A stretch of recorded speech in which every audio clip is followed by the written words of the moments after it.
श्री स्वामी समर्थ. होलिका दहन 2026. होलिका दहनाच्या दिवशी करा फक्त 5 उपाय, संपूर्ण वर्ष राहील शुभ. होलिका दहनाचा सण रंगाचा उत्सव होळीपूर्वी साजरा केला जातो. होलिका दहनाचा दिवस नकारात्मक शक्तीचा अंत आणि सकारात्मक ऊर्जेच्या उदयाचे प्रतीक आहे. ज्योतिषशास्त्रात या रात्रीला सिद्धीचा रात्र मानले जाते. होलिका दहनाच्या दिवशी पाण्यात रंग टाकून घराच्या कोपऱ्यात शिंपडा, यामुळे नकारात्मक ऊर्जा संपून सकारात्मक ऊर्जेचा प्रवेश होतो. तसेच होलिका दहनाचे रात्र ही विशेष खबरदारी घ्या की होलिका दहनाच्या अग्नीत कधीही प्लास्टिक, चामडे, कचरा टाकू नका. प्रसंगी पवित्र अग्नीत फक्त नैसर्गिक सामग्री जसे गौऱ्या, लाकूड, धान्य, औषधी वनस्पती अर्पण करा. जर तुम्हाला हवे असेल की संपूर्ण वर्ष सुख, समृद्धी, शांततेत जावो, तर होलिका दहनाला 3 मार्च 2026 च्या रात्री हे 5 अचूक उपाय जरूर करा. धनलाभ, आर्थिक समृद्धीसाठी होलिका दहनाच्या वेळी एक सुंक नारळ घ्या आणि त्यात थोडा बुरा साखर, तूप भरा. हे पेटलेले होलिकाच्या अग्नीत अर्पण करा.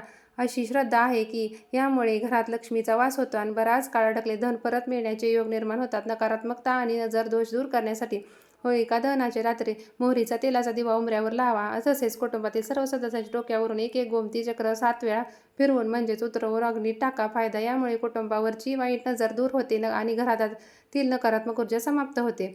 आरोग्य आणि दीर्घ आजारातून मुक्तीसाठी जर घरात कोणी सतत आजारी राहत असेल तर होलिका दहनाची राख दुसऱ्या दिवशी सकाळी आणा. ही राख रुग्णाच्या शरीरावर हलकी लावा, त्याच्या कपाळावर तिलक करा.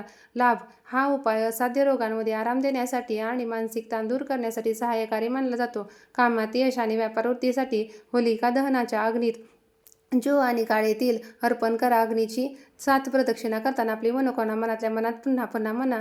जौला अग्नीचा राजा मानले जाते. ते अर्पण केल्याने करिअरमधील अडथळे दूर होतात आणि व्यापारातील प्रगती होते. गृह कलह आणि मानसिक शांतीसाठी होलिका दहनाच्या दिवशी सकाळी एका पानावर सुपारी आणि हळदीची एक गाठ ठेवून भगवान विष्णूला अर्पण करा. रात्री दहनाच्या वेळी लोंबाण किंवा कापूर अग्नीत टाका. यामुळे घरातील सदस्यांमध्ये परस्पर प्रेम वाढते आणि पितृदोषाची शांतीही होते.